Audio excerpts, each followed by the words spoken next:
ನೋಡಿ ಆಯಿತು. ಈಗ ನೀವೇನು ಹೇಳಿದ್ರಿ, ಫಾಜಿಲ್ ಆ ಕುಟುಂಬ ಸದಸ್ಯ ಭಾಗಿಯಾಗಿಲ್ಲ ಅಂತ UT ಖಾದರ್ ಹೇಳ್ತಾರೆ. ಯಾವ ರೀತಿ ನ್ಯಾಯ ಸಿಗುತ್ತೆ? ಸರ್ಕಾರ ಯಾರ್ದು? ನಿಮ್ಮದೇ ಸರ್ಕಾರ.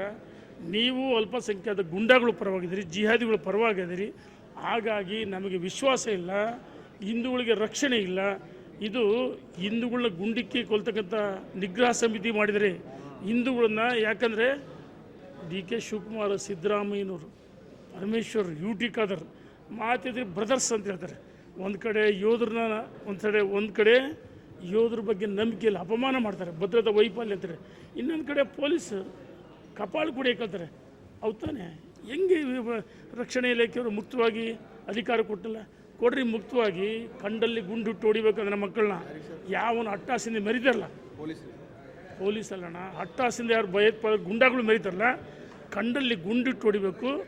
ಅವ್ರಂಗೆ ತಲವಾರು ಮುಚ್ಚಿಂದ ಕೊಚ್ಚಿದಾಗ ಆ ಒಂದು ಇವರಿಗೆ ನಮ್ಮ ಪ್ರವೀಣ್ ನೆಟ್ಟರ್ ಇರ್ಬೋದು ಅಥವಾ ಸುಹಾಸ್ ಶೆಟ್ಟಿ ಇರ್ಬೋದು, ಅವರ ಆತ್ಮಕ್ಕೆ ಶಾಂತಿ ಸಿಗಬೇಕು ಅಂದರೆ ಅವ್ರನ್ನ ಅದೇ ರೀತಿ ತಲವಾರಿಂದ ಕೊಚ್ಚಿ ಒಂದಾಗ ಮಾತ್ರ ಬರ್ಬರ ಹತ್ಯೆ ಆಗಬೇಕು.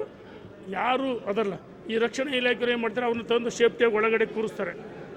ಒಳಗಡೆ ಕೂರಿಸ್ಬಿಟ್ರೆ ಅವ್ರನ್ನ ಕಂಡಲ್ಲಿ ಗುಂಡಿಟ್ಟು ಹೊಡಿಬೇಕು. ಕೊಡ್ರಿ ಮುಕ್ತವಾಗಿ, ಅಧಿಕಾರ ಕೊಡಬೇಕು ಈ ಸರ್ಕಾರ. ಗೃಹ ಸಚಿವರು ವೈಫಲ್ಯ, ಮುಖ್ಯಮಂತ್ರಿಗಳು ವೈಫಲ್ಯ. ಇನ್ನೊಂದು ಕಡೆ ಮುಖ್ಯಮಂತ್ರಿ ನಾನು ಜೀವ ಬೆದರಿಕೆ. ಅರೆ ಏನ್ರಿ ಮುಖ್ಯಮಂತ್ರಿಗಳೇ, ಇಡೀ ನಿಮಗೆ ಅಂಗರಕ್ಷಕರಿದ್ದಾರೆ, ಪೊಲೀಸ್ ಇಲಾಖೆ ಇದೆ.